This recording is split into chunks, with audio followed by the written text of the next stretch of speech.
Welcome to Boy Time Podcast. We're gonna get litty time, yeah. Oh, it's your Boy Time Podcast. Coming in with the slam dunk of a theme song. Hi ho ho, it's me, Michelle Yao, back at it again with a new episode of the Boy Time Podcast. And as always, I'm joined by Babby.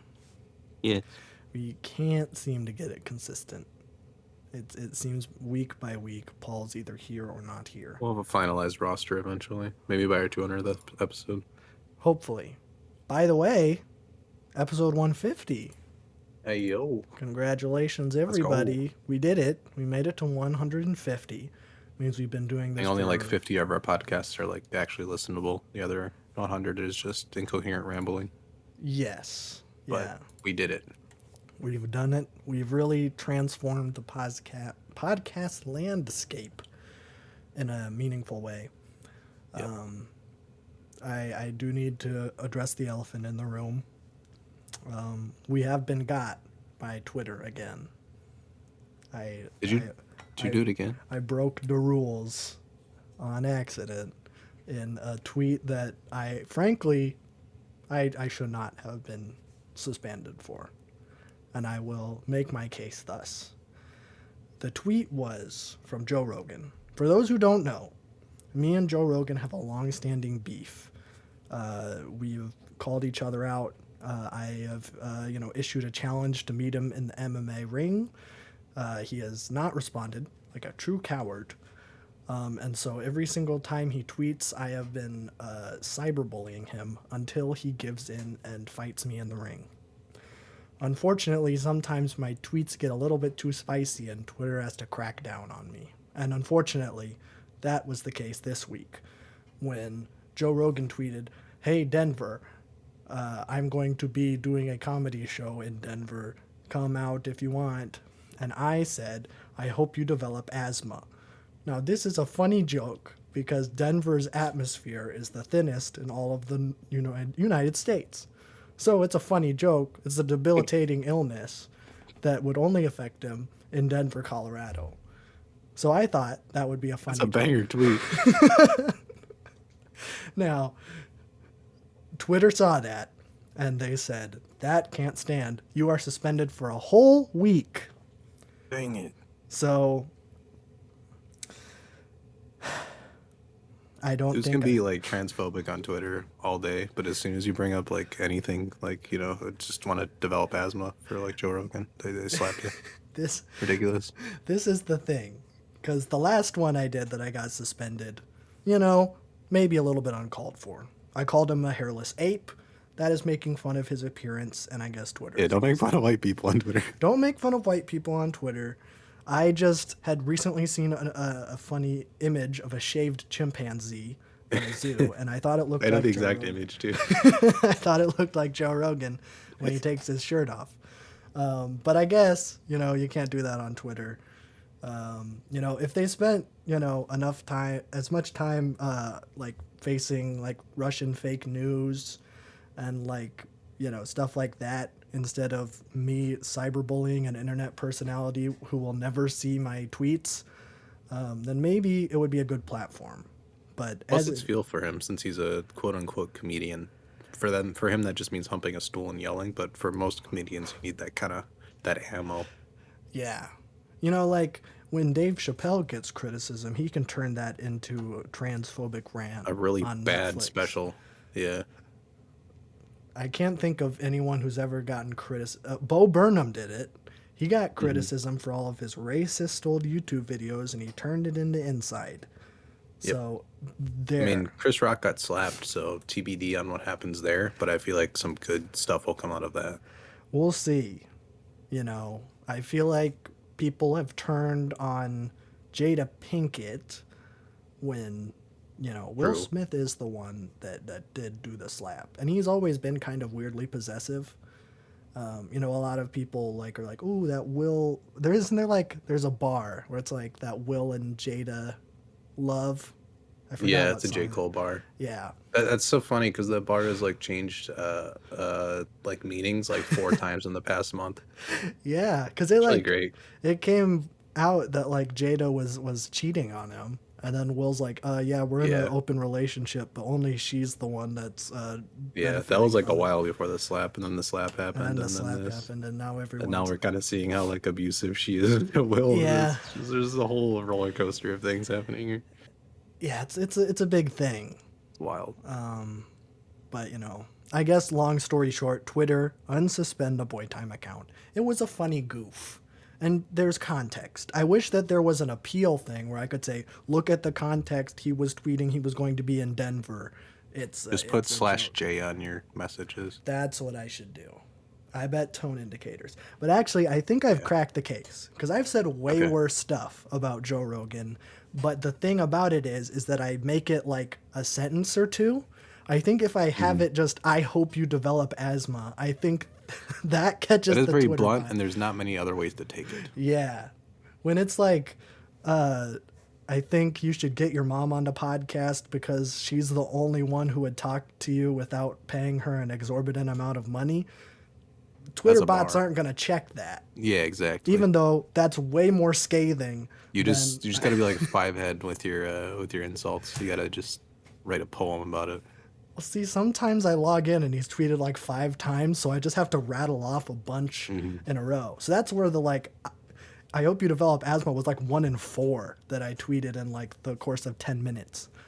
But I guess Twitter was It's crazy very- because like quote retweets, like viral quote retweets, are often along those lines, and they get like tens of thousands of likes. It's just But Joe they're Rogan. not aimed at Joe Rogan, so they don't get bopped. It's so weird. What I need to do is switch my target and see if I Go would after still get suspended. freaking like any freaking conservative senator.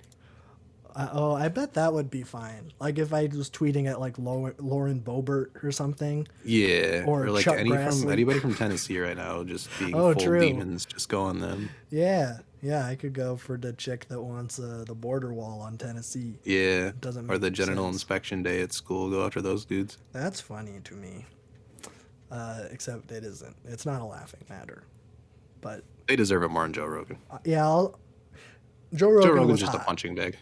Yeah. He was hot, when all the Neil Young stuff. I mean, I've been doing this for a couple months.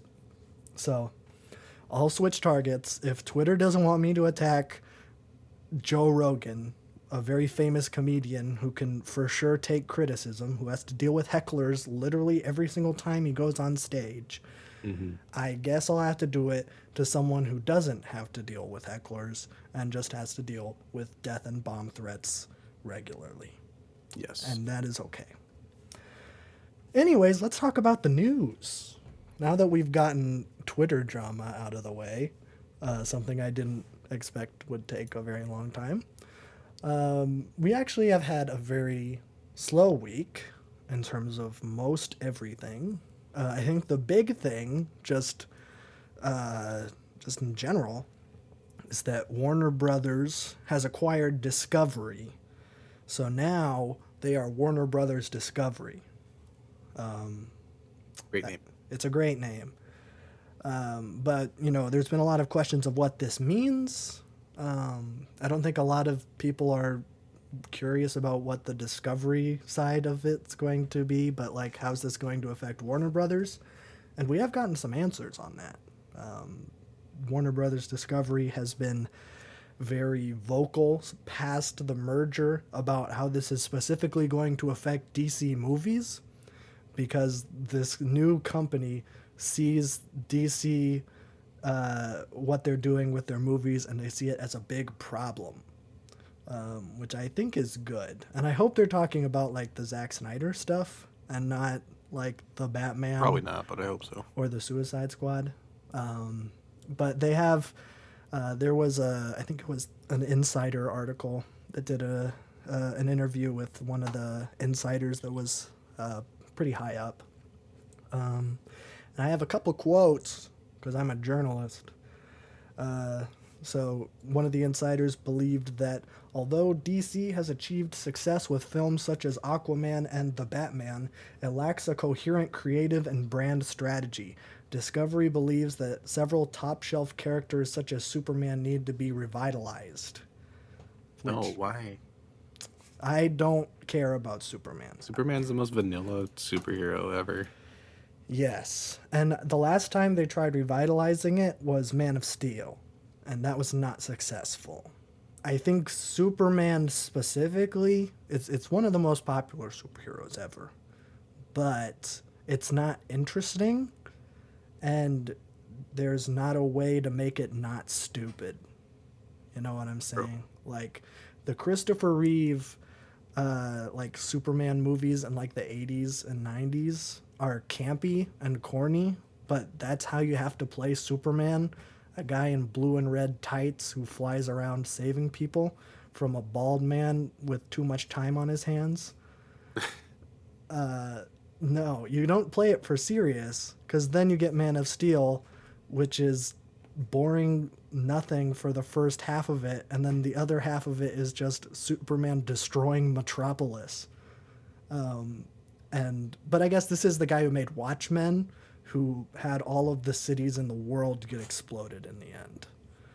So Yeah. that didn't happen in the book. That is a Zack Snyder original. That's the only way that the movie deviates, is that instead of a space laser destroying all of the major cities on Earth, it's a giant octopus squid thing that lands in New York City, which is in the show, but it's not in the movie. So, yeah, I think you gotta can Zack Snyder. I think I guess he found success with his Army of Darkness thing. No, that's the Sam Raimi movie.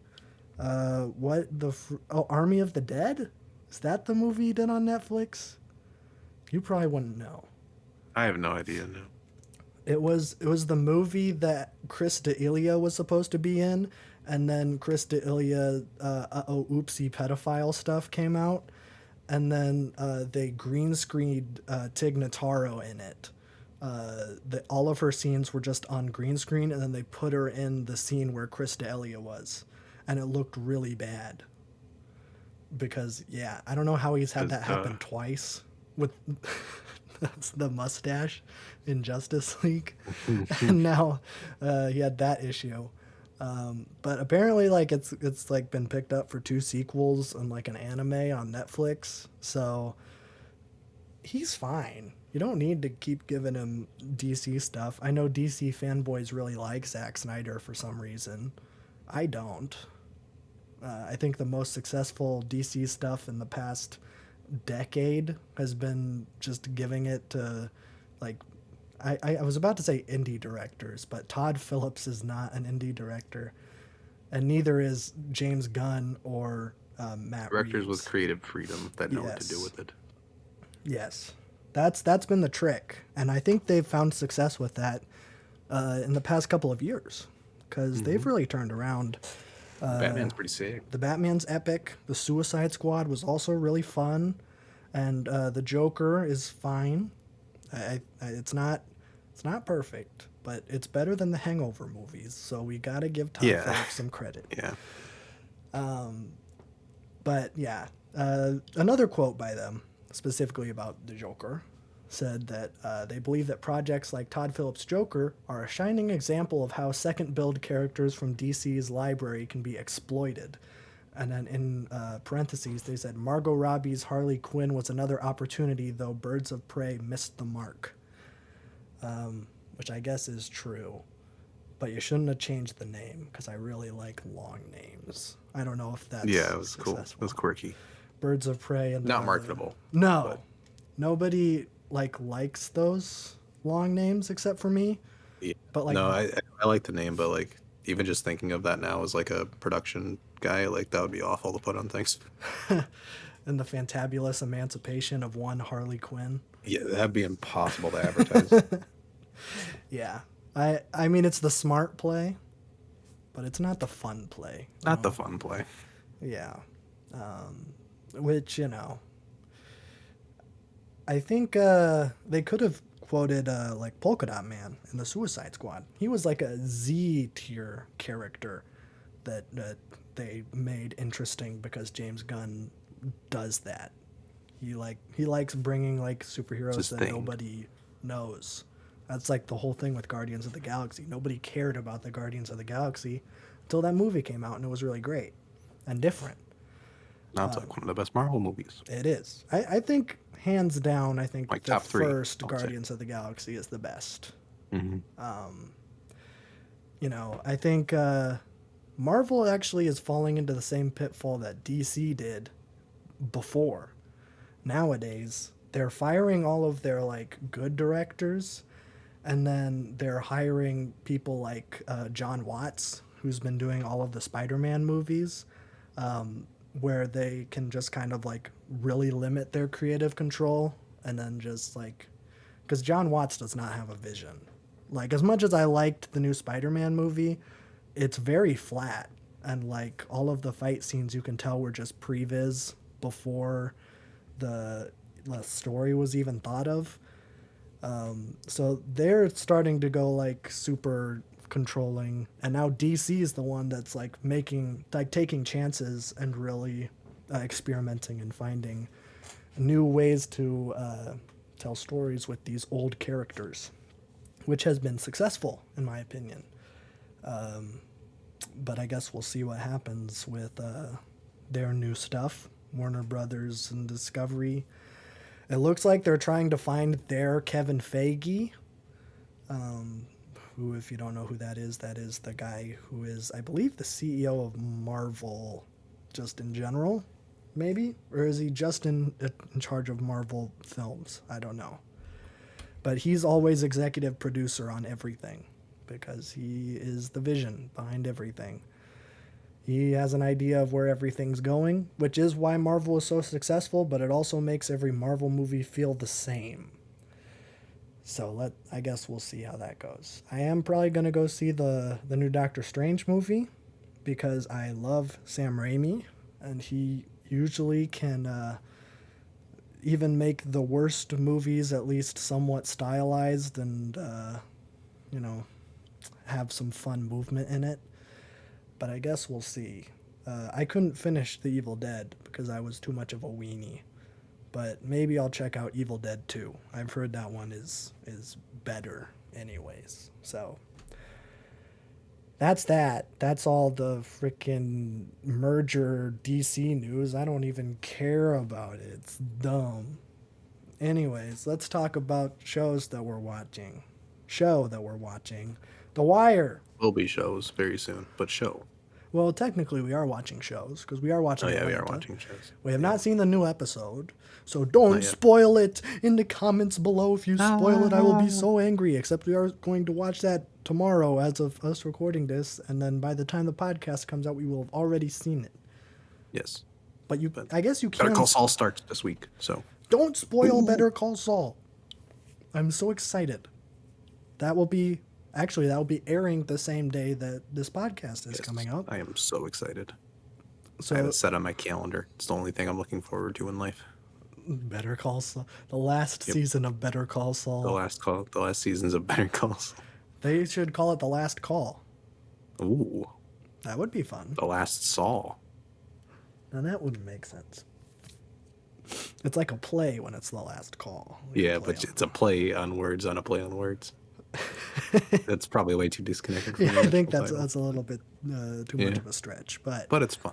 it's fun. I would like it if it was called The Last Saul too, even though it's not The Last I think it's Saul, clever. because we have Gene and Saul in Breaking Bad, because this is still a prequel. But I'm excited to see how it wraps up.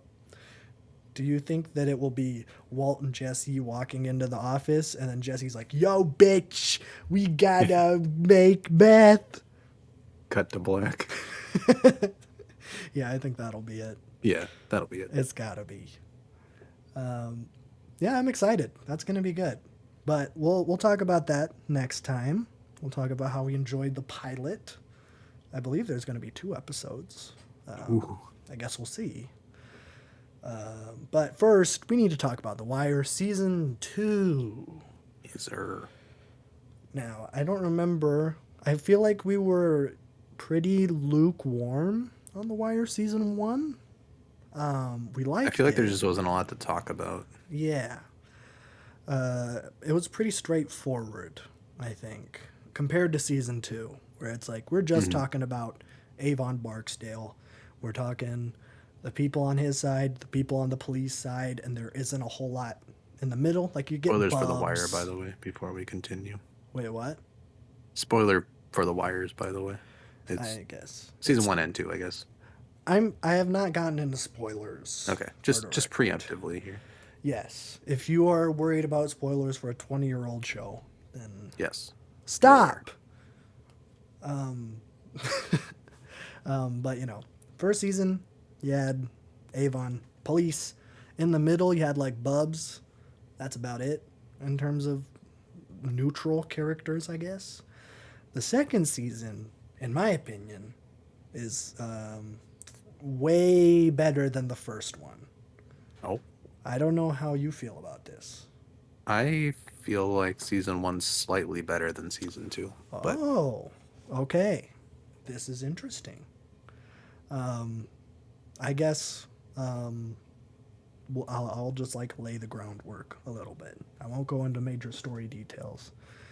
But why I enjoyed season 2 a little bit more was it felt a little bit more, I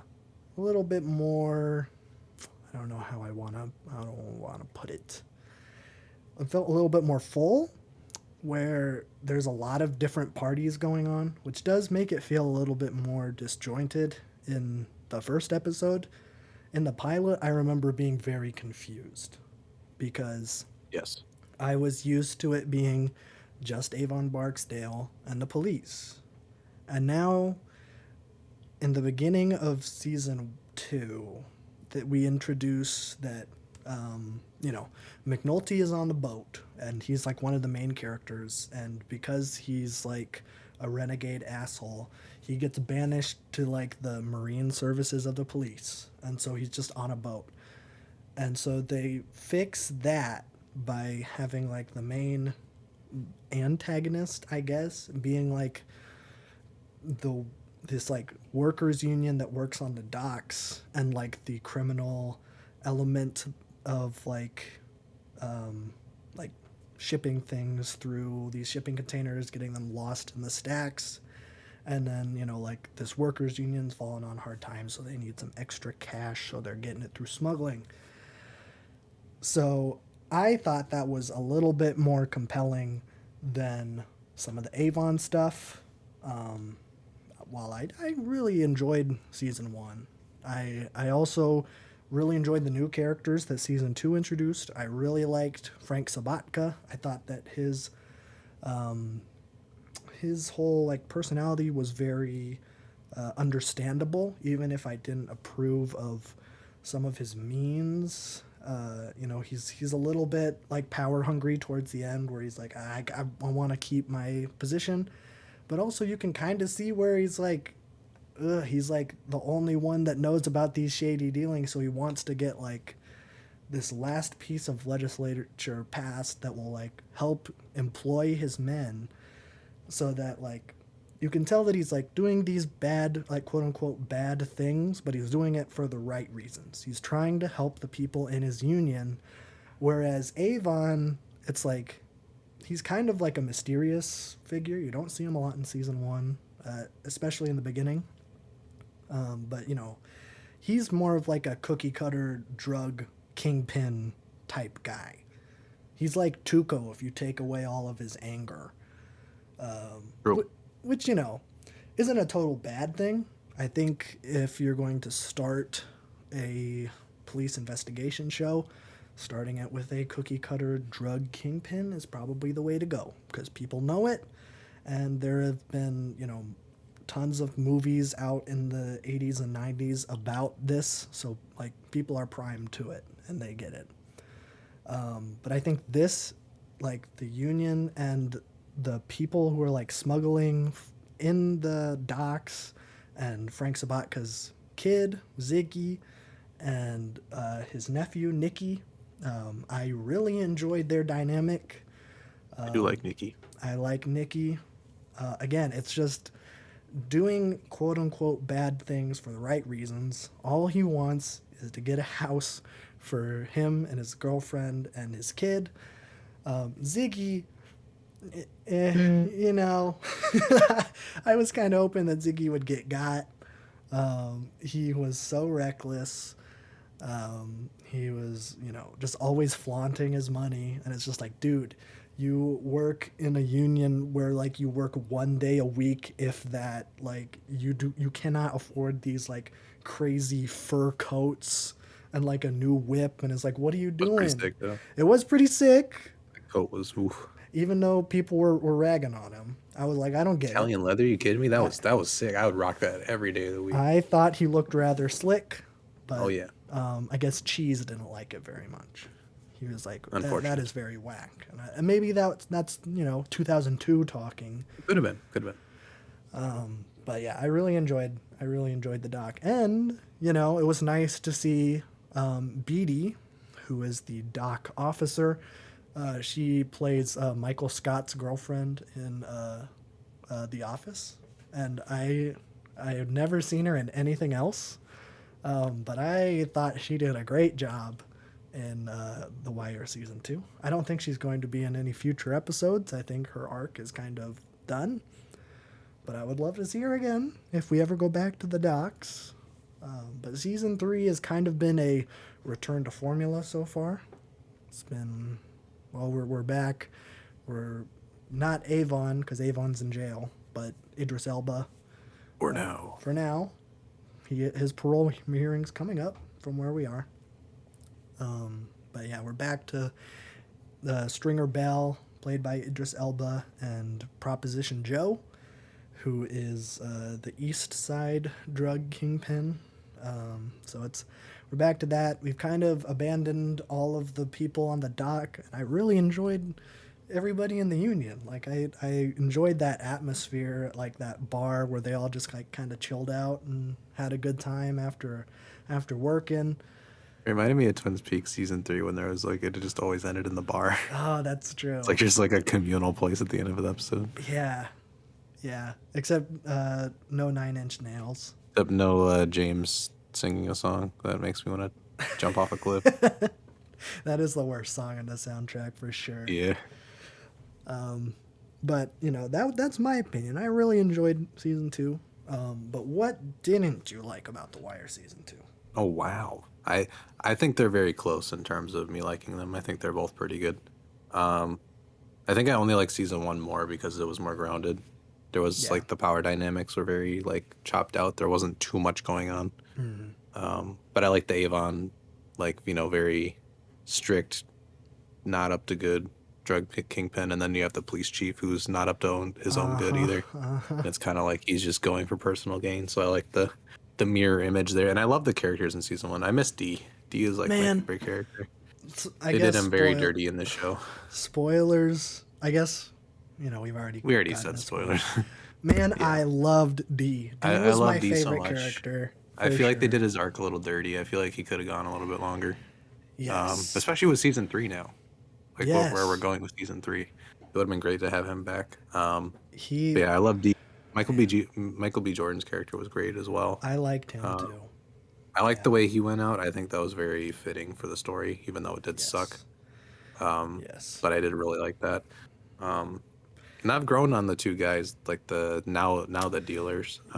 Pooh and I forgot their name. I always forget the other guy's name. Mm-hmm. Yeah, but I don't know. I just really love the dynamics in the first season, and I did too. The way they portrayed police in inner city and like the drug trade. It's very like realistic. It's very realistic, and I think it's very poignant in 2002 terms, because like that stuff like still hits today. Like watching Prez, and it always has. It's like very. Yes. It's very well done. But yeah, I feel like all the characters had great personality in that season. Yes. And I think in season 2 they actually set up like the breaking down of how they're getting access to the wire and everything a little bit better. I love like the in-depth police work in season 2. How they had to get around things and everything. But yeah, I still think I don't know. They're pretty on par. I just like season 1 more because it's a little more grounded. Okay. It took me a while to get into the doc stuff. Once I was in there, I was like, okay, this is pretty good.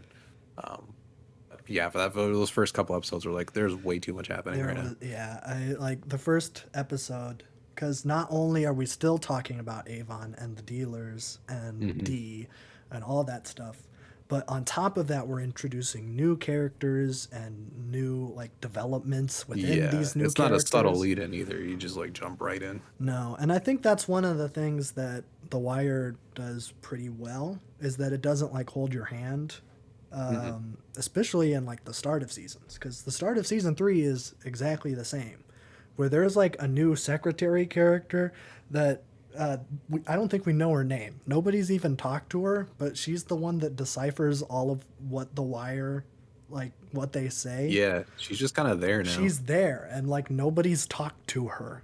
It's just like, okay, she must have joined in the past like couple months, because they established that from the end of The Wire season 1 and the start of The Wire season 2, I believe they say 2 years have gone by,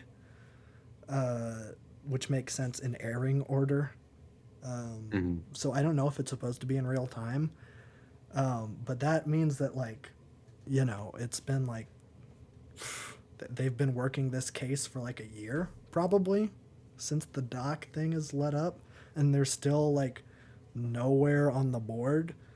It's like, oh, which, you know, that's to its credit, but it is a little bit what is happening when you Yeah, first exactly. start. I kind of like it with the catch up though. I think just the docs, it was like there was so many new characters Yeah. that was the one that tripped me up. Yeah. But season 3's starting out really good, so I'm really enjoying season 3. And you got Chad Coleman playing a character, and I love Chad Coleman. So he plays Cuddy, the guy that just got out of jail. Oh, yes. I love him. Him as an actor is amazing.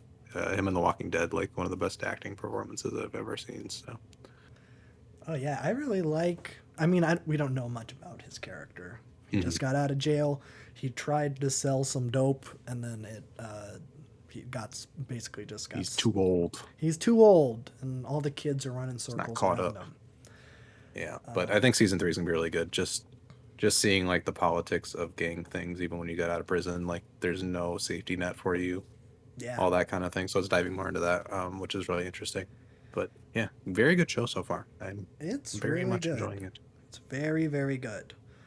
Now, The Wire, take a back seat, because we got to watch Saul and Atlanta. Yes, sir. And Barry. And Barry. And Close Enough. Close enough, yeah. I saw Barry's. I think Barry's coming out on Friday. Okay.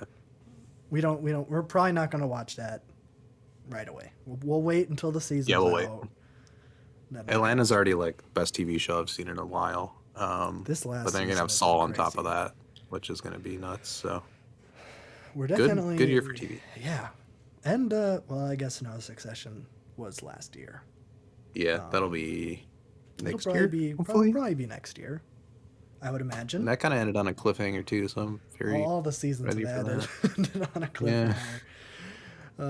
But yeah, we're in the, you know, I've heard people say that we're in another golden age of television.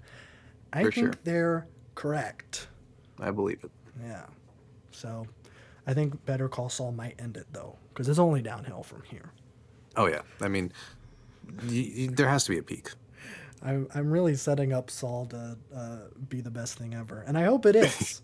But if it's disappointing, it's gonna All ruin I'm my saying year. is, if season 6 is like top quality, then the show might be better than Breaking Bad. That's all I'm saying. I think they're on par with each other right now. Yeah. But yeah, we still have a whole season. If they knock it out of the park, I don't know.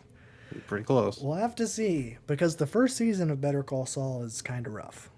It is a little But- slow, yeah. But the first season of Breaking Bad is also a little rough. Mm-hmm. I think the first season of Breaking Bad is a little more consistent than the first season of Better Call Saul, but Once it gets rolling, once though, it it's gets going, really good. man, Saul just keeps going. It's one of the best shows.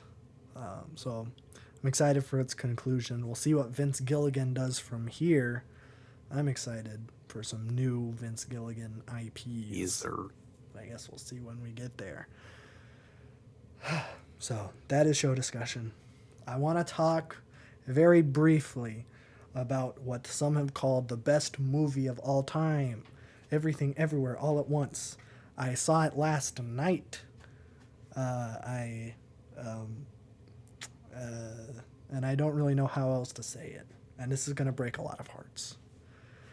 But it's probably a masterpiece.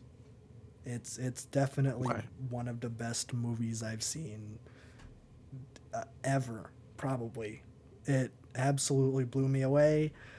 I think the less you know about the movie going in, the better. So if you have not watch seen it next weekend. Okay. I won't say anything. Is it in theaters? It is in theaters as an international release. It has been getting crazy buzz, which I think deserved. It even failed the Grant test. For those who don't know, our Grant test is if a movie is good, then our friend Grant doesn't like it. Because Grant has the worst taste in everything. He thought this movie was also really flipping good. So then it is really, really good. It's transcendent of Grant. Grant said that it's in his top 3 movies of all time. So that either is really bad or really good, but it's not really bad. I want to just briefly say it's I think it can be a little bit hard to get into. Because it's a little bit confusing. Just, based off the trailer, I know that there's like multi-dimensions and stuff. And so there's a lot of like science jargon in like the first act that can get a little bit confusing. But as soon as it gets going, it's like Saw. As soon as it gets going, boom, boom, boom, boom, boom, just stuff. And it has like some of the best action I have ever seen. And I've seen Old Boy, which has one of the best fight scenes in cinema history. The hammer hallway scene is probably the best fight scene I've ever seen. And I think this movie might take the cake. I think it might have better action than that, which is a lofty claim, but I think it's true. The first act has some of the best action ever. After that, it gets really philosophical, which usually I would hate, but I really liked it. I like philosophy. Yeah, I know. You like David Lynch, so you probably would like this movie. I was worried it was going to be too artsy, because, A24, they're known, I think before this, they were known for really like slow burn artsy stuff like Midsummer or The Lighthouse, like these kind of like hoity-toity artsy type movies. You can tell I did not like The Lighthouse, but I've heard that Robert Eggers' new movie is good, so I might go see it. I think Midsummer is like absolutely terrifying. So yes, they're very stylistic. They're like the trailer for Nope. You know what I'm saying? Yeah. It's like that vibe. Which is not a dig on A24. I did not like The Tragedy of Macbeth. So that kind of had a bad taste in my mouth for A24 movies. I was like, it was very pretty, but it's Macbeth. And so I was kind of like, I've heard that this is a good movie. I might go see it. And, go see it. This is, a movie event has not happened like this in a long time, where it's like you need to see this as soon as possible. It is probably the best movie to come out in like 5 or 10 years, which I know is crazy to say, but I cannot speak high enough praise of this movie. There's a reason that it's the highest rated thing on Letterboxd, which I saw that the director made a statement after it became the highest rated movie. He said, I don't know if it's better than Parasite or The Godfathers, but thanks, I guess. That's the correct response. I'm like, okay, I like this guy. So, Yes. I'll go see it next weekend. Go see Then we it. can do a spoiler review. That would be great. Or if embargo's not lifted, we could do it the next weekend. I don't know. Well, that's the tricky thing, because technically it came out last week, but Oh, Greg okay. So we're Marcus probably changed good. his mind. I just checked the show times randomly last night, and I saw that it playing at a theater near me at an hour from when I was looking, and I'm like, I'm gonna go see it. So, yeah, I think it should be fine next week. Yeah, I would think. But strap yourself in. You got some of my cheat codes. You got good dads. You got lofty philosophical stuff that's still accessible, and you got themes of depression and suicide. So I just need that on a t-shirt now. good, Like with like a checklist on it. good dads, lofty philosophical claims, and depression and suicide. Depression and suicide. That's so good. That's a good t-shirt. right That's there. a good t-shirt. First merch drop, ayo. Hey, you know, we're gonna start doing ads on the podcast soon, so maybe. That's crazy. I know. We've been selected to be in that ad program. So they're just getting us ads. So within the next couple of weeks, we should be putting ads on this ish.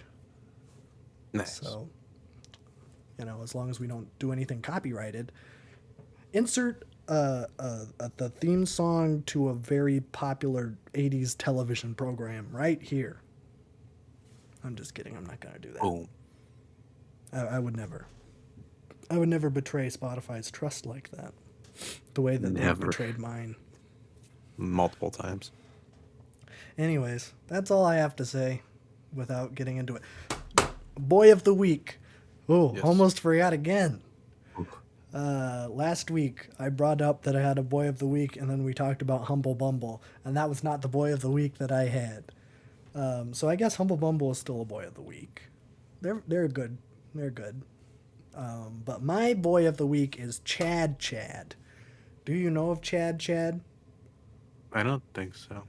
Chad Chad is a very good commentary YouTuber. I never heard of her, but she, I don't know, she just showed up in my recommended, and she makes like really, really good. They're funny. It's like funny. Oh, little I might have commentary. seen some clips about this. You might have. I think I sent you a tweet that she did of the okay. family vloggers. It's like, I forgot what it Oh was. yeah, that tweet. Yeah. Yeah. I think they're probably all within the realm of like the new age of commentary. Yes. Because like, yeah, because I have like Curtis Connor and stuff. I know them, but I don't I know. like Curtis Connor too. Oh yeah, I do know this person. She made the freaking incel video, or the nice guy video. Oh yeah. I Yeah. love that video. Yeah. Chad's great. So I wanted to shout her out because she's still relatively small. I think she, well, I don't know. That might be a lie. She's getting there. She's getting there. She's like, she just started like a couple years ago. She's at 850,000. Yeah, she's up there. So she's getting there. But I thought I'd give her the classic boy time bump. It's fabled. Because she needs it. She needs it. Also, check out PewDiePie, because he also needs the boy time bump. That's So. true. Underrated channel. Underrated. Not a lot of people know about it. Nope. But now that I've brought up the Boy of the Week, now we can transition into music. That's right. There's no gaming Wow. news this week. Yeah, that's crazy. That's weird. Always a landmark, but no gaming. Let's talk about music, and more specifically the Grammys. Great. Music time. Okay. So we'll go over to Grammys because we didn't do that last week because we're Whoops. bad at our job. We suck. We suck. Then we'll go. There's not a lot of new releases this week, but I'll go through those quickly, Okay. and then I'll do a recap because I got some stuff to say about some records that I've talked about before. I hope you have But a lot to I got say. more stuff to say about them. So I hope that you have something negative to say about the Father John Misty record. do not. I did not give that record the Fantano 4. So I saw that. I Yeah. didn't watch the review, but I saw that someone said he gave it a 4, and I got a little bit angry. But yeah, I have think not 4 is a little watched low. I'd give it like a 6 or a 7, but it. I really enjoy it. Yeah, it's really good. It's just there's not a lot of replay value for me, but like Oh, okay. the experience was pretty good. I liked Yeah, it. yeah. Um, Okay. and Buddy's Rendezvous is just It's a classic. It's a good such song. a good song. Yes. But anyways, you can watch our full thoughts on that video today when that comes out. We Today. have a first reaction on that one. So That's right. Coming if you out want at to 1 hear full p.m. thoughts, yes. Okay. Let's talk about the Grammys. They happened. They did. It was kind of low key. That they did a really stupid thing where they just didn't put Rap Album of the Year on TV, which is stupid because there's always something with these dudes. It's always like you can't just have a normal award show Wait, like what? with respect. It's Why like, you know, let's just put one of the biggest categories like not on TV. They just didn't do But it in the awards at all? no, they just kind of announced it off screen. Oh. That's It's so really weird. stupid. Yeah. Yeah. But I guess the Grammys website sucks, but I'll try to navigate this as we go through. Record of the year went to Leave the Door Open, Silk Sonic. I think we kind of course. expected that. Yeah. Good pick. I think Montero could have taken it as well, though. Lil Nas X got 0 Grammys, which is kind of unfortunate. It's kind of sad, but he took it like a champ. He He did. said that he And wasn't gay Billy- anymmore. So Yeah, he's. The Grammys I think will he like said him that a little before the more. shows. He's like, he had like a folder, folder if I don't win and folder if I do win. yeah, He was ready. he was ready. Billie Eilish also won nothing. So That is surprising. that is surprising after she swept the Grammys 2 years ago. Yeah. Album of the year, John Batiste. We are. I don't know anything I about don't think John anybody Batiste. expected this. I think it's a neo soul project. Well, that sounds good. So I'm sure it's good. I have not listened to it. I the only thing I know about John Batiste is that in the Metaverse video that was teasing the Metaverse, people buy John Batiste merch in the Metaverse, and they meet Okay. John Batiste in the Metaverse. That's weird. That's the only thing I know about him, and it's not a Huh. good thing. Yeah. So he has to Okay. redeem himself. I'm sure it's good. I heard like a snippet of one of the songs, and I'm like, yeah, I could get down with this. It's probably not anything crazy, but like, you know, I'm not mad at that at all. Oh, he did I music don't. for Soul? I think so. Yeah. Okay. His voice sounds familiar. I just haven't really listened to a lot of his music. He might be pretty epic. He might be. I'll have to check it out. But I feel like Montero or Evermore were gonna win. Besides that, but maybe they just. I'm not sure. I don't know. But I think I'm it's- happy with this. It's a smaller artist, or not Yeah. not smaller, but not like the biggest artist in the world winning Yeah. one. He's like around 3 milli monthly listeners. Yeah, that's a lot smaller compared to Taylor Swift and stuff. Oh, So yeah. can't be mad at that. I still wanted Donda to win just because of like the sheer amount of people that would have won a Grammy. Just because Playboi Carti and like West Side Gun would leave with a Grammy, that'd be really really nice. But, Yeah, it's almost like a whole page of people. yeah, it's like half a page of people. Yeah. But yeah, I would have liked to seen Montero win. I would but, have liked to yeah. see that too. But Yeah. I think I'm me not and you mad at are, this pick. are pretty open that Montero's not perfect. We like Definitely it, not. but there's room to grow. And that's Right. what I'm excited for. Song of the year, Leave the Door Open again. So they're just sweeping. I don't know what's the difference between record and song of the year. So song of the year. The record of the year first. Award to the artists and to the producers, mixers, mastering engineers, and then song of the year is songwriter award. Wait, and it's only So- singles. Oh, singles or tracks only. Yep, and it's just the people that have written on the song, I believe. So it's not the whole Oh. production team, I think. Oh, if I'm reading that right. Okay. But they got both anyways. Whatever. It doesn't make sense because I feel It like doesn't. that every time it's the same. So it's like, why not? That just does happen a condense it? lot, so I don't really know. I don't know. Yeah. Best new artist, Olivia Rodrigo. I think everybody expected that. Yes, that was. Our I would have prediction. loved for it to go to Baby Keem. People were surprised that they didn't give it to Baby Keem, and then I think people forgot they were watching the Grammys. Yeah. Although Grammy he is did not win. right, He even though won he one. did win some. He did, Yeah. but he deserves it next year. I don't. Is it possible to get nominated for don't best think new artist twice? I think so. Okay. but he'll do it. Okay, I wanted the Kid Leroy to win, personally. I think he makes some great tracks. White middle schoolers all around the nation rejoice. Yeah, I would have loved to see Baby Keem, Japanese Breakfast, or Arlo Parks win that one, but Yeah. it's all good. Yeah. Driver's License won Best Pop Solo Performance. I think everybody No expected that as way. well. Pop Duo Group Performance, Kiss Me More, Doja Cat and SZA. I think everybody was expecting that. I've never even heard that song. Although BTS got snubbed on that one, so I think people were angry about that because BTS lost, and that's all you need to do to get people angry on that. That makes me and the rest of the army very angry. Exactly. I don't know what a traditional pop vocal album is, so I'm just going to skip over that. Okay. Best pop vocal album, Sour, Olivia Rodrigo. No We way. kind of knew that again. She pulled the Billy. She did. It's literally like the second coming of Billie Eilish, besides winning Album of the Year. Kind of just swept. Yeah, at least in the pop category. Yeah, I feel like she's just kind of like a, I don't know, Billie has such a like big personality and stylistic thing in her music, and Sour's kind of, it's more like 2000s stuff, a little bit more grungy. I don't know if you can even call it grunge. It's a little bit more rough around the edges. Yeah. But I just don't see her potential yet. I See her don't really potential. either. I haven't seen it to like motion yet. Yeah. but- She needs to differentiate herself a little bit. Yeah, because like there's nothing bad about her music right now. It's just a little plain to me. I mean, Driver's License is a really good song. I think that's definitely her best. But like, Yeah. I feel like she's still developing as an artist. But dance electronic, we don't really care. I don't know what that is. Contemporary instrumental, don't care. I don't know what that is either. Best rock performance, Making a Fire, Foo Fighters. I have not heard their new record, so I don't know. I thought that AC/DC was going to win.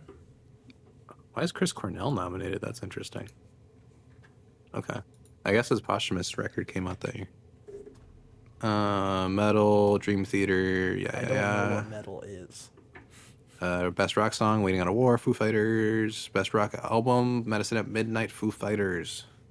So they swept They did. the rock category. There wasn't really a lot of competition.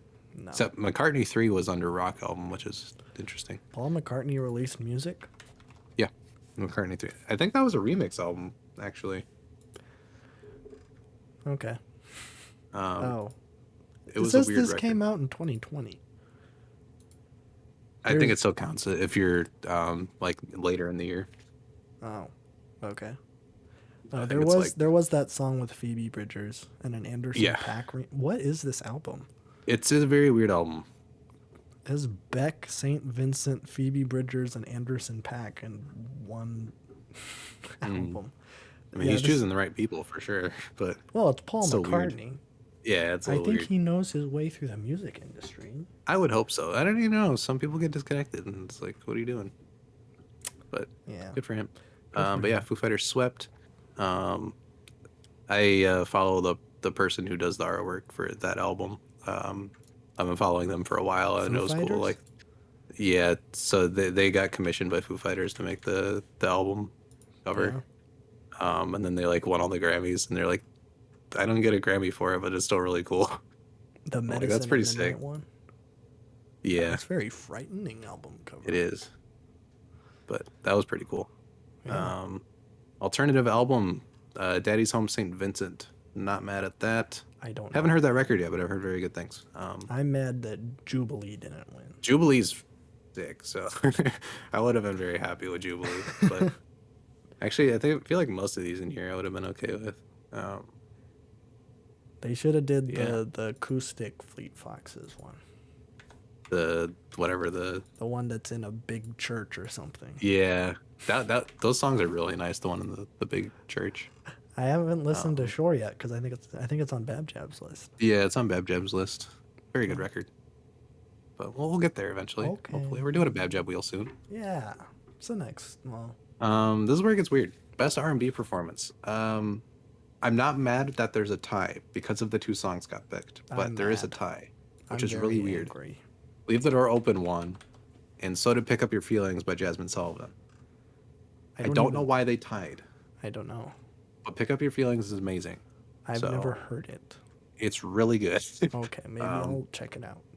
I feel like they could have just gave it to her, but they gave it to Silk Sonic as well. Because Silk Sonic like won record and song of the year, so they didn't need to give him another one. Yeah, they But Pick Up Your Feelings is really great, so I'm glad that she got a Grammy. Yeah. Best traditional R&B, Fight for You, Her. Is that a surprise? No, the Grammys love her. They should have given it to John Batiste. They should have. Or Leon Bridges featuring Robert Glasper. Oh, BJ the Chicago Kid was nominated. Is that the anti-vax song? No. Oh. There's an anti-vax song? I thought you said that BJ the Chicago Kid had an anti-vax song. No. I mean, J-Rock has a couple. Oh. You said something about BJ the Chicago Kid, though. Wait, no. The guy who was in Mr. Robot. Oh, Joey Badass. Yeah. Yeah. Yeah. He's just on his, He's on his Joker arc.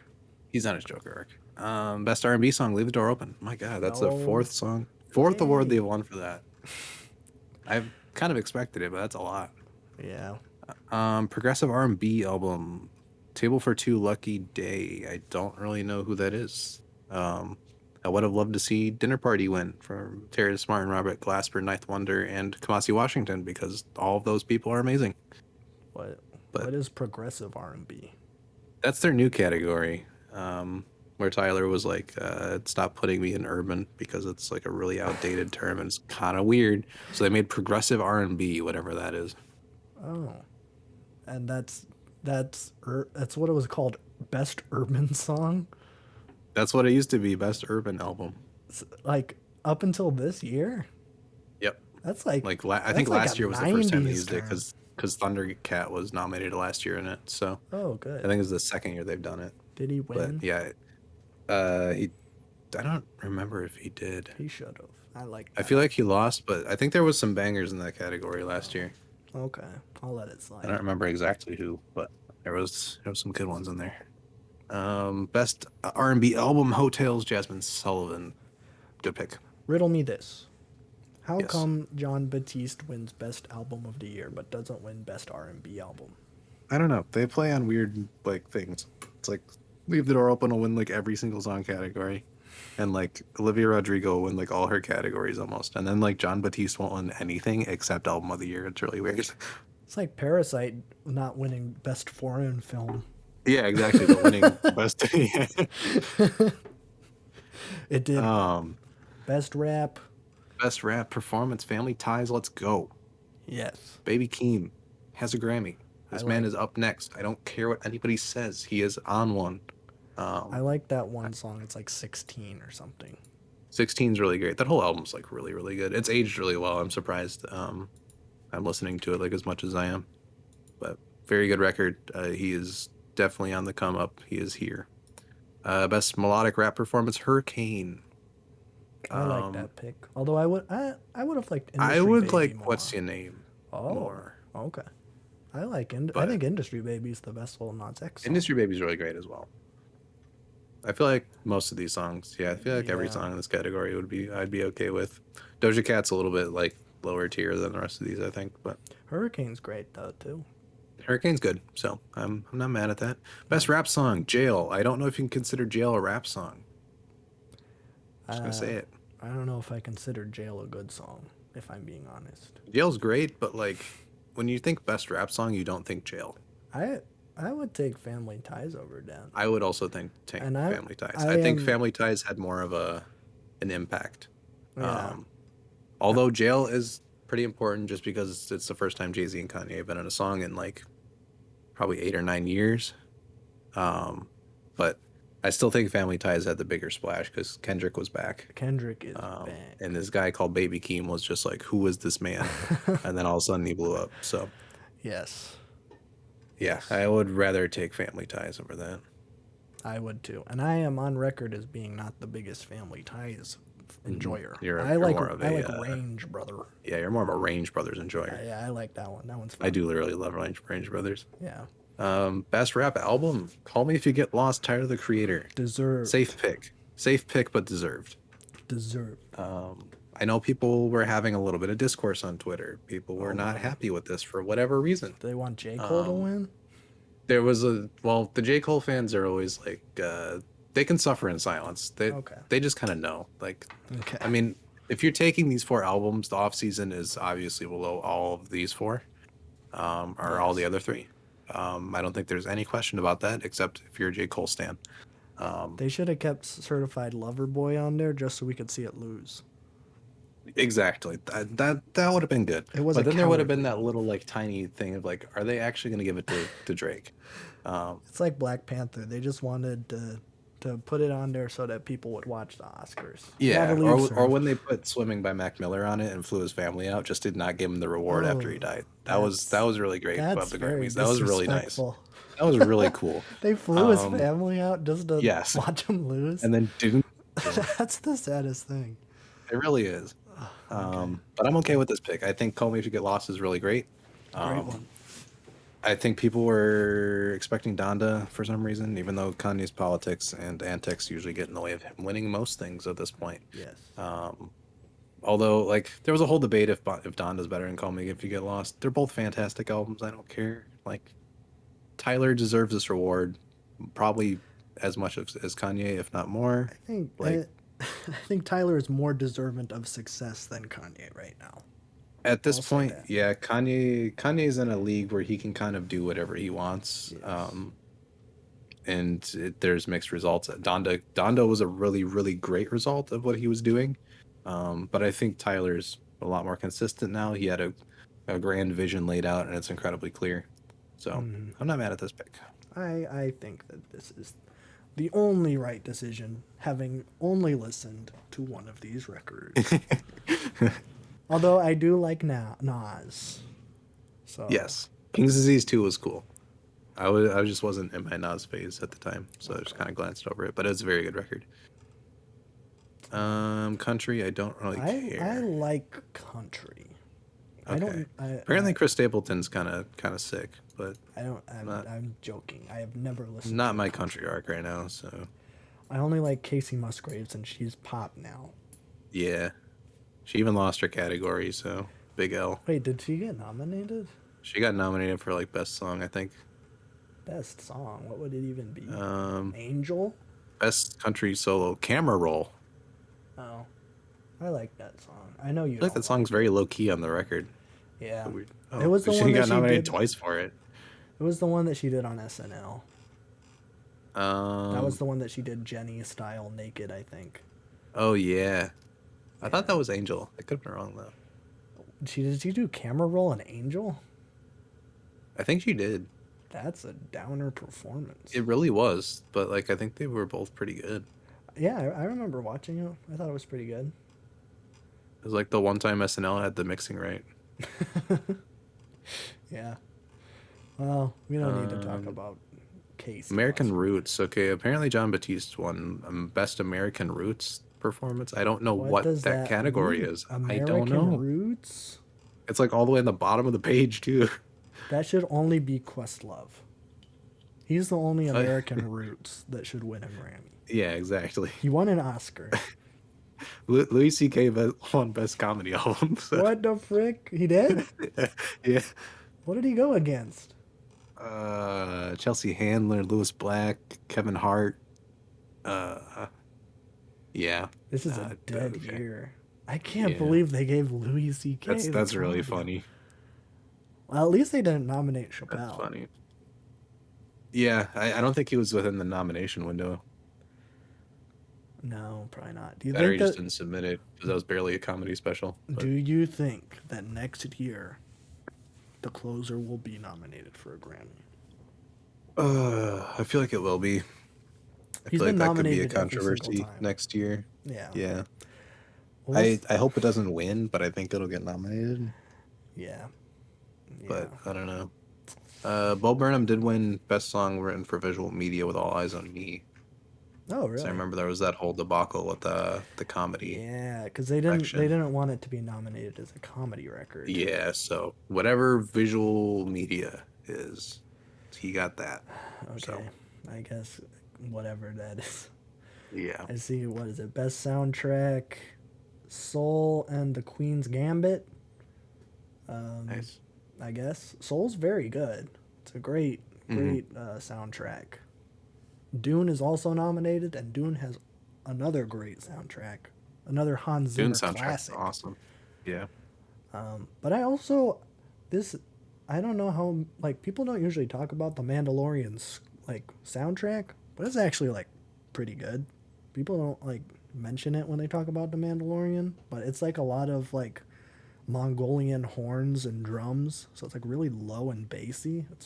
I really enjoy the Mandalorian soundtrack, but I am not mad that Soul at least tied for best score soundtrack. Yeah, I'm not bad at that. And then best compilation soundtrack, I don't know what the soundtrack is. I have not seen the United States versus Billie Holiday, so I would say I would like Schmigadoon to have won because I like Keegan Michael Key.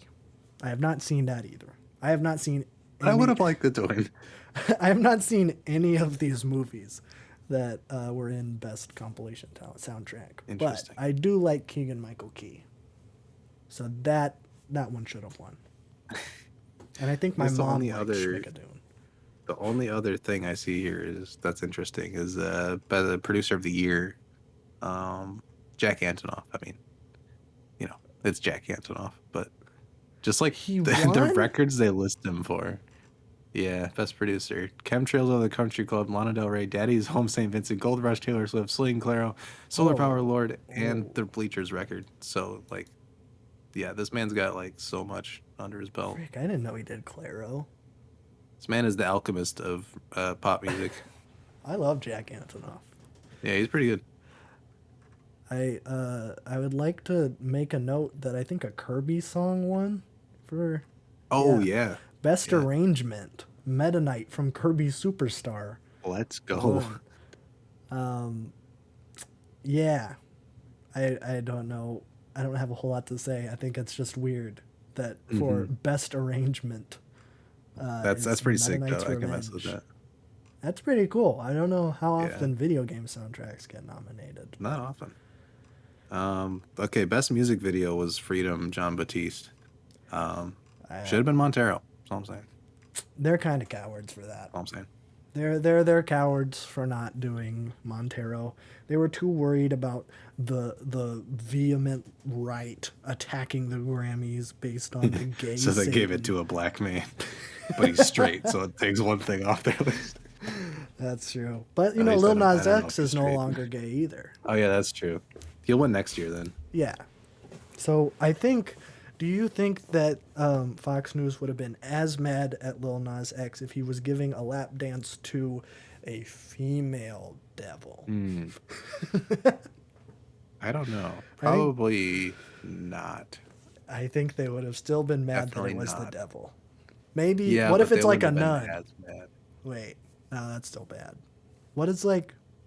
No, the Virgin Mary wouldn't be good either. I'm just trying to No, think it'd of a female Christian person that they would like Lil Nas Well, X to give a it's lap role dance reversal, to. so they'd still be angry, you know. Oh, true. They would want Lil Nas X. Okay. Yeah.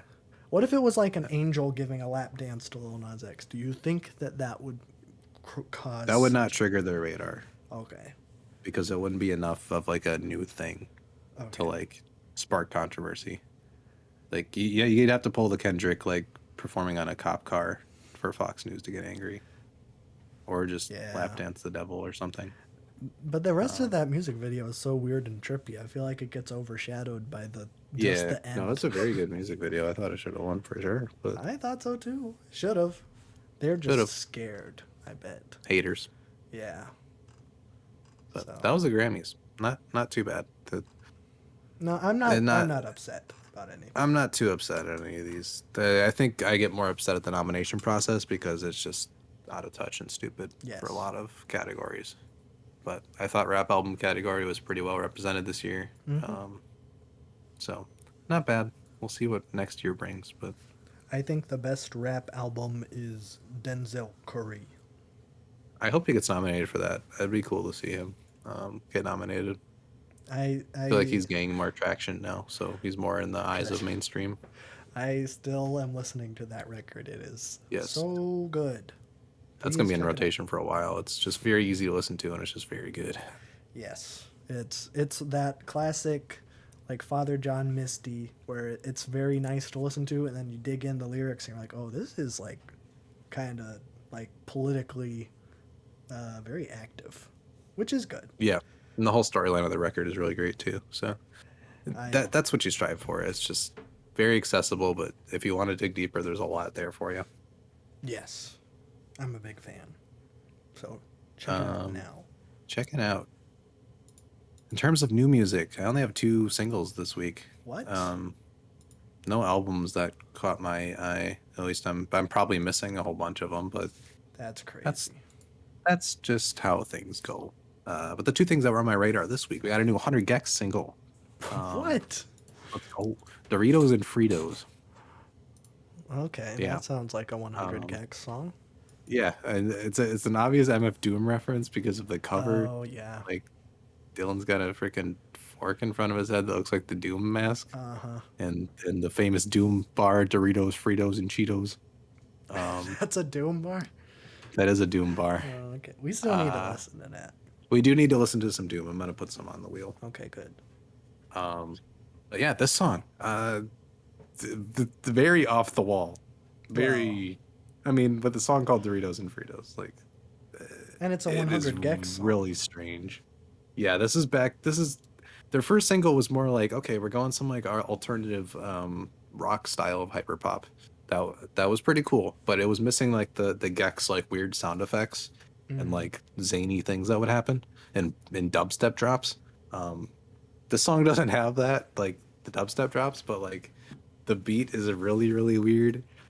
It's like comical almost, but like there's a lot of like good things happening here. It's catchy. The chorus is the lyrics on this track are absolutely awful, but like in a good way because it's Gex, so it's just like ridiculous. I was gonna say that's not like what they're Awful known for. lyrics. Okay. Yeah. I mean, Me had some like very cool stuff for Laura. I think Laura wrote very well on that track. And her without the auto tune is really cool. They did it on this track as well. I like that she's not like covered in auto tune the whole time. They're kind of using it more sparingly. But yeah, the lyrics are just ridiculous. They're funny. I thought I don't know if this is an official sample or not, but this is like a deep internet meme here. We're going like a deep dive into the sample. Oh. The minute I heard this song and the instrumental, there's like a meme, like there's like a penis music meme. I don't know if you've seen this meme. I am aware of the penis music. Yes. Do you know Phenomena. you know what the song sounds like for like that meme? Yeah, It's like the Megamind guy. Yeah. The beat sounds very similar to that. I'm like, did they sample that? Because that would have been crazy. Did they sample penis music? It's pretty close. I listened to the song and then I listened to the meme, and I'm like, there's a lot of similarity between these two. I mean, do you think that like Genius would have that listed as an official sample? I don't think so. I haven't seen other people talk about it, but I'm like, this sounds pretty similar. I'm surprised nobody's picked up on this yet. Sample penis music. They would do that too, though. Yeah. I mean, it doesn't say anything in the credits. Yeah. I don't know. They could have just took inspiration from it because, like, I don't know. It sounds pretty similar. Yeah. I might have to throw it on to see what I think. But Yeah. I can't do that. I need a second opinion here to make sure I'm not going crazy. Addendum next week, if that is. Yeah. Yes. Yeah. So that was a good song. I think they said the record's coming soon in the bio of the song on YouTube. So there's like so many tracks here. I like this track list is long. Yeah, I think they're all gonna be shorter songs too, but we'll see. Probably. I don't but know. But that should be coming soon. So very excited. Me. Next, Phoebe Bridgers is back. What? Not is for it long. Another Bo Burnham cover? It's not. It's a real song this time. Oh wow! Or an original song. Sidelines. This was for a Hulu show, I think. What show? I don't know what show it's for. I forgot. But apparently it was a new show that's coming out. It was in the trailer, and then she announced that the song is coming out on Friday. Sidelines. apparently this is her only original song coming out this year. Oh, So I don't know why they felt that important to say when the song came out. that, Although I guess that keeps me from speculating what the next record's gonna sound like. that's because the So next thing that she's gonna do is Boy Genius album. I that could be. I really hope so. They're all off tour now. Actually, she's still touring a little bit, but Oh, okay. they're not as crazy, so it could happen. Uh, They're literally just saying they're recording like whenever they're all free and in the same area. So it'll probably just come Just- together randomly. do it, cowards. Please do it. You will heal all the world's issues if you do it. Yes. But this track is pretty good. It is very different than her usual solo stuff, since there is no acoustic guitar or guitar in general on this song. Wow. She's playing with a lot of synths and stuff. But it's still sad as ever. Very good. Yeah, I don't think it hits as hard as her other stuff, but like it's a single that isn't really connected to anything, so I wasn't expecting anything like insanely good, but it's still pretty good. Yeah. This is one I could see, being on the charts. It's pretty poppy, but I don't know. I still really enjoy it. It's just nothing beats Phoebe with a guitar. I might be a purist when it comes to that, but still pretty good. The show is for it's Conversations with Friends. Yes, that one. I have no idea what this show is. I don't know. I thought it would be Probably nice. some sad girl show since it's Phoebe Bridgers. It's for BBC Three, so that's kind of It's kind of cool. It's based on a book. It comes Nice. out in a month, May 15th. Okay. I'm not gonna watch it. I can Yeah. tell you that much. But Yeah, but the song from it's pretty good. Okay. So okay. just know that. I do. I will I'll Um, keep that in mind. Those are the only 2 singles this week, and there wasn't really any albums, and I don't know what's coming out. So, Kendrick. Coming Kendrick. out. It's coming out. It's- You gotta And believe. June's coming up pretty quick. He's gonna have to do something. You gotta believe me. It's coming out next week. I'm gonna say May 13th because it's a Friday the 13th, and that's a special date. So I'm gonna say May 13th. Actually, that's more likely than next week. I'm Okay. going to say June 3rd because Oh. he's going to cut it as close as possible. He's just waiting as much as possible before the festival. Yep. Okay, I can see that too. Okay. Well, there's your predictions. But the lack of new music has, I'm able to dig into the stuff I've been listening to more. Oh, wow. So, the Billy Woods album I talked about last week, I underrated it somehow. I thought you said that it I was talked like very the highly best about it, album and- of the year. Yeah, no, it's like number 2 of the year in terms of albums, and I underrated it still. And now that I'm in it, like this might be his best. I don't know yet. It's really good. I'm not going Like, to I- disagree with you here. Yeah, I got like the main themes of it last week, but now that I've started like picking up on like actual like verses and like the whole thing of certain songs, it's like this is next level. Yeah, it's incredible. It's probably tied with his best album. Incredible. I think Christine was the moment where I was like, wait a minute, I'm starting to catch stuff, and then the whole song came together. I'm like, this man is insane. So Christine is basically about cars, which then makes sense with the title because Christine is referencing the Stephen King book about the haunted car or whatever. Christine. I've Which- never heard of that. Really? Nope. I thought Christine was like, I was trying to pick up like what he's referencing there, but as soon as like I realized the song was about cars, I'm like, okay. Isn't there like a car called Christine? The only thing I know about haunted cars is the hit film Rubber, and that's about a haunted tire. And that one regular show episode with the haunted Oibrov car. Oh, yeah, that's a good episode. Yeah. But that's it. I don't know anything about Stephen King. I am Okay. not a literature man. So. But I always thought there was like a car called Christine, and there was. I just didn't know it was a Stephen King book, but Oh, I okay. was like, wait a minute, that sounds familiar. But yeah, it's a song about cars and how like different ways, like how cars are like very violent, and like the different ways, like this one object he takes as a subject and expands upon it so much. Um, and the chorus makes a lot more sense. It's referencing like a Jamaican folktale of like a spirit that would ride around in like a coffin with wheels. So he's relating a car to a coffin on wheels, which is like related to a Bob Marley song, and he's like Jamaican, so this whole thing connects through those lines. There you go. Um, but like even starting the verse with like black car in a back street, little me is asleep on the back seat, lulled by street lamps and the blackness in between. Like just like when you were younger and you'd fall asleep in the back of the car and just watch the street lights go. Yeah. Just all these vivid imagery and stuff is insane. But yeah, he talks about like how people crash and go through the windshield, how people get like yanked out of driver's seat and seats and beat, and relates it all to like this urban legend of like the car being a riding coffin.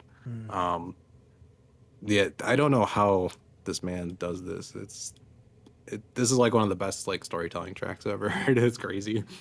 Um, but yeah, I don't know. I don't know. This is insane.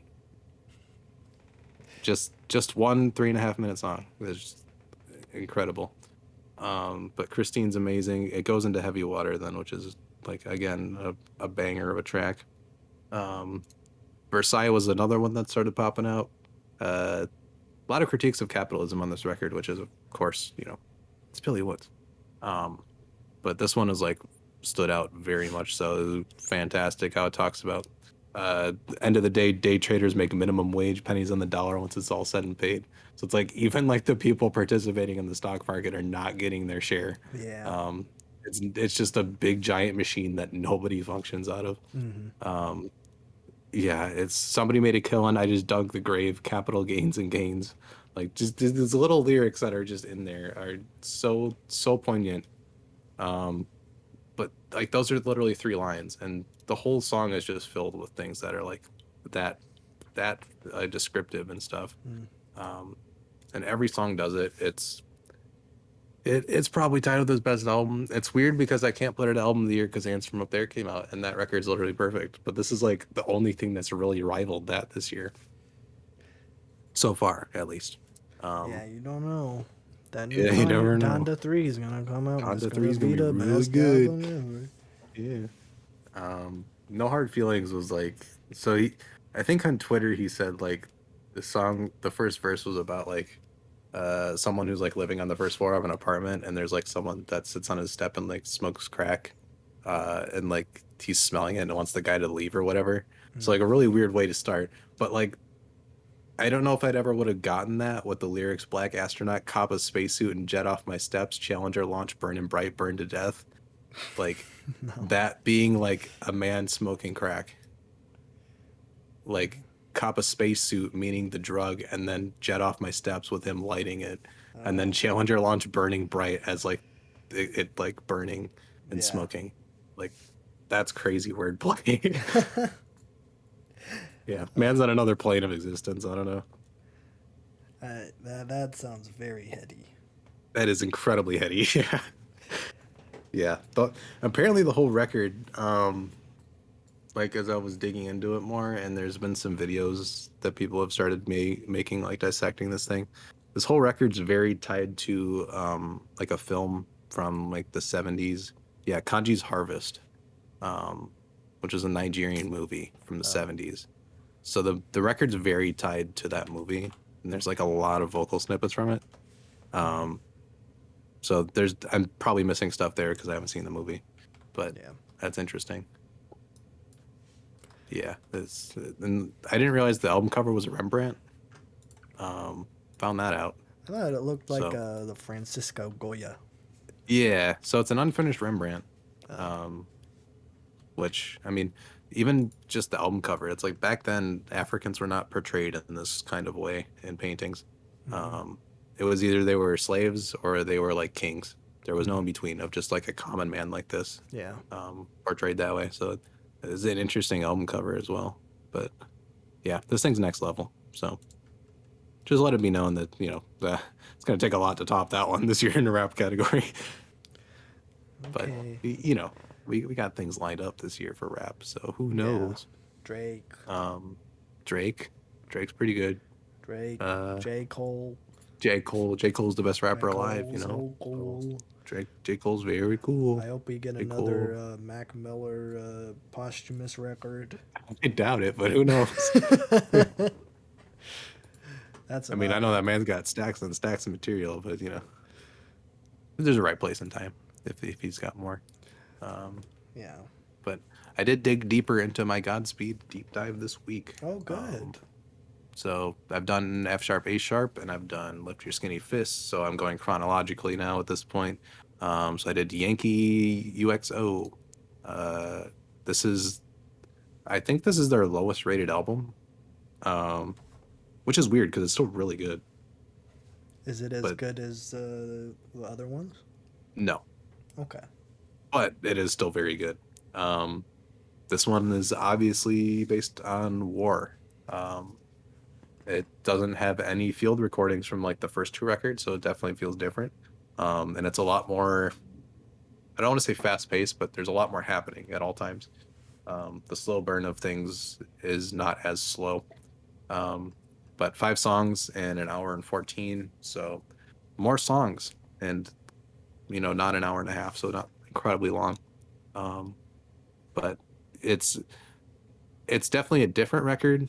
It's definitely a lot more rock than the other two. There's not field recordings. There's not as much ambience. But I think it fits with the subject matter. Even that album cover is like, I love that album cover. Mm-hmm. Just like the bombs dropping over a field. They're a very political group, and they do it all without saying words, which is really cool. Just give me some Canadian leftists that make long, drawn-out ambient post-rock, and that's all I need in my life. So these guys are great. I think Rockets Fall and Rocket Falls is the highlight of this one. The crescendo on this one's fantastic. But yeah, this is a pretty good record. I still need to listen to it more. I feel like these take multiple listens to even tell what song is which, because as a whole piece, it's hard to differentiate what's what. Mm-hmm. But I'm going to continue doing Godspeed, so I'm just going to keep going in order. Just because, out of all the post-rock stuff, this stuff has been my favorite. So I'm just going to finish the whole discography. Every year, there's always one artist that I just finish an entire discography for. Oh, okay. Last year was Radiohead. This year's it's got to be these guys, at least. I also got to do Kate Bush eventually, but that'll be half React stuff, half not, probably. But you can probably go out and listen to some stuff. I don't know. We have not been getting very many suggestions by people to keep going. In fact, we've gotten one person to say that I should not listen to a Kate Bush record. So that is true. That record you would not like. So he's definitely looking out for you. That's on good. That one. I'm glad. Yeah. But I was definitely a bigger fan of Hounds of Love. The Dreaming is way more out there. It's crazy. Yeah. Which, not really my cup of tea, but it is a little wild. It's a little wild. But I don't know, these first two Godspeed records, I've had a lot more time to listen to. I listen to these like multiple times a week, and they are both incredible. I think Sleep off of Lift Your Skinny Fist might be one of the best songs ever created. Sometimes the thing's just got to hit you, and when it hits you, it's like, holy, I don't know how humans can make music this good. Even Way So Sexy? Better than that? Even Way So Sexy, which is a really great song. But yeah, Sleep might be one of the best songs ever created. I find that hard to believe. And I've listened 23 minutes, so yeah. It can't be better than We Wanted Change. There's no song that is better than We Wanted Change by Corey Feldman. It is better. I doubt that very much. I'll be the judge of that. The whole record's really great, but Sleep is really like one of the best things ever. Like, it starts with like some old dude talking about like Coney Island back in the day, which is weird because there was a like Defunct Land video or something that I was randomly watching while I was working about like Coney Island, and how that like whole strip of like where Coney Island was at like was full of amusement parks that kept burning down constantly. Oh, really? Like they could not stop these things from burning down. So I immediately related that to the track, and it made so much sense. But that song is just incredible with the guitars. There's a violin crescendo that just like rips your heart out of your chest. It's literally like a transcendent experience once you're into that track. Um, but yeah, that has to be like the highlight of the record. It's just so good. That's like a 10 out of 10 perfect song. Um, that being said, I think I'm solidifying that F sharp A sharp Infinity is my favorite of the two. Um, I know they're rated pretty similar, but like everybody knows the cover with the hands, like that record. Everybody Um, knows that. everybody knows that one. F sharp A sharp isn't talked about as much, I don't think, but I think the apocalyptic, like the three songs on that record all have like a very very big moment that sticks with you. That like blues is really fantastic with that little like intro with like whatever the cowboy or whatever. Just like major critique on capitalism and how the apocalypse isn't too out there. It's very much like relating like a post-apocalyptic thing with like how society functions today. Mm. And then the music that follows it is just absolutely like devastating. Um, I think I think East Hastings inspired the entire like 28 Days Later movie. I think the Oh, director for that movie heard the song and was like, "Yeah, yeah, I'm making this movie." make a zombie movie. Yeah, because oh, this album is such there's such like a feeling around it, and it is so like not even melancholic. It's like a little bit worse than that. It's like it's almost dreadful.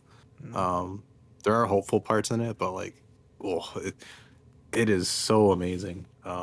Throughout the entire record, that emotion through it and everything. Apparently, there's two versions of this. There's a record version that's 38 minutes, um, and the CD version's an hour and 3 minutes, and that's the streaming version. Oh, So I ordered the vinyl, so I'm gonna get that and listen to that.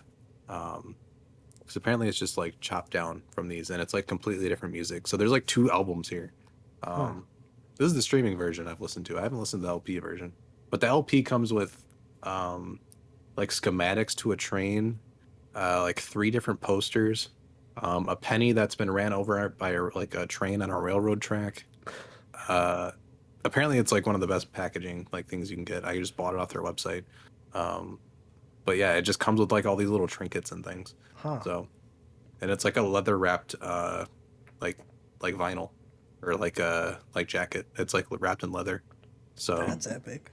yeah, and it was like $23. I'm like, okay, What? That's a take it. steal. Yeah. So we'll see what the record version's like, but like this drawn out version of it is absolutely perfect. East Hastings is like that is like better than most like really good movie like third acts. Like the build on that song is just oh yeah, this stuff is fantastic. It's like I've been seeing memes about like these kind of groups and like post rock where it's like don't worry, it gets better after you're 17 minutes in, and it's like a 23-minute track. But seriously, you have to be there for the ride because the whole ride is just oh beautiful. It's like I listen to these things at work like low volume, so I'm kind of getting the gist of the record, but then I go home like the day or the day after and listen to it on like my good headphones, and it's just like transcendent.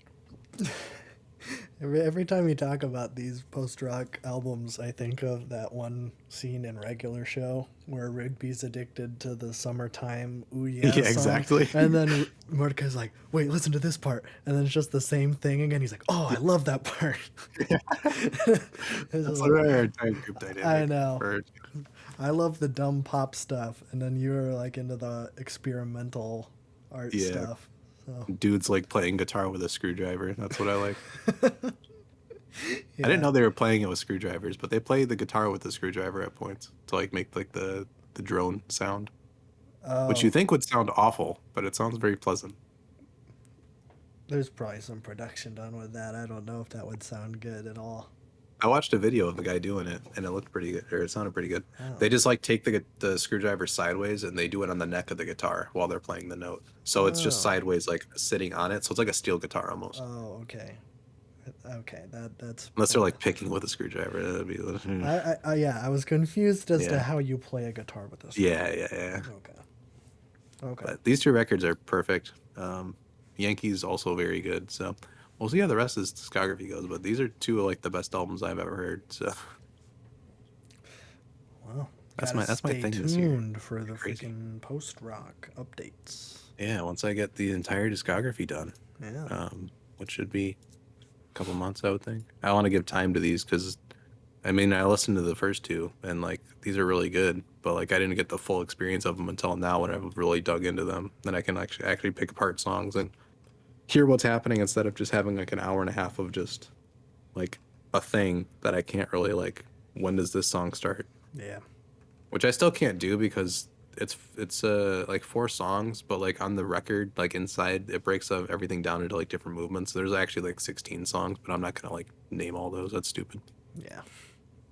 I'm judging the whole 22-minute track, not the little parts of it, because you can't get the full experience unless you listen to the whole thing. So, Yeah. That's true. but that's my spiel. I've got a couple like Kate Bush like piano ballads that were recommended in the comments, and they're all fantastic. But like, you know, I'll wait until we do some of those, Yeah. or if I do some of those. Who knows? But I think that's all I got. I don't know what's coming out, so we'll just see as the weeks go. I'm sure there'll be something next week. There always is. Okay. I listened to Thundercats It Is What It Is this week. Yes, sir. I thought that one was very nice. This is my I first do love that album. Thundercat record. I don't know what people think about Drunk. That one looks People fun. consider Drunk better, I think, Oh. than It Is What It Is. I don't know. I really liked It Is What It Is.